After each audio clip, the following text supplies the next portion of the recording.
ગાંધીધામમાંથી અપહરણની ગંભીર ઘટના મામલે પોલીસને મોટી સફળતા મળી છે. આંગળીયા પેઢીના સંચાલકનું અપહરણ કરીને ફરાર થયેલા આરોપીને ગાંધીધામ એ ડિવિઝન પોલીસ પકડી પાડ્યા છે. પોલીસે આરોપીને સાથે ઘટનાસ્થળે લઈ જઈને રિકન્સ્ટ્રક્શન પણ કર્યું. ગત 16 જુલાઈ 2025ના રોજ ગાંધીધામ શહેરના મધ્ય વિસ્તારમાં આવેલ સંગીત નિધિ આંગળીયા પેઢીના સંચાલક કેતનભાઈ મોહનલાલ કાકરિયાનું અજાણ્યા 4 વ્યક્તિઓએ પૂર્વ આયોજિત કાવતરું રચીને અપહરણ કર્યું હતું. પૈસા પડાવવાના ઈરાદે હથિયારની અણીએ અપહરણ કરીને તેમને 4-વ્હીલરમાં લઈ જવાયા હતા. આ બનાવની ગંભીરતાને ધ્યાનમાં રાખીને ગાંધીધામ એ ડિવિઝન પોલીસે ગુજારેલ ફરિયાદના આધારે ગુનો નોંધાયો હતો.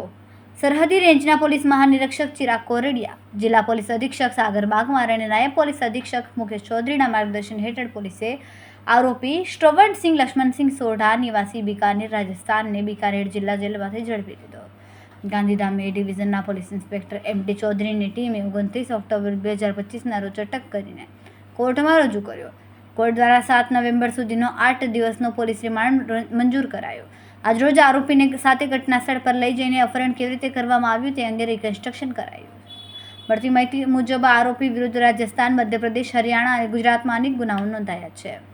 તો ગાંધીધામ અપહરણ કાંડમાં ફરાર આરોપીની ધરપકડ સાથે પોલીસને મોટી સફળતા મળી છે. પોલીસે હવે ગુનામાં સામેલ અન્ય આરોપીઓ સુધી પહોંચવા માટે વધુ તપાસ તેજ કરી છે.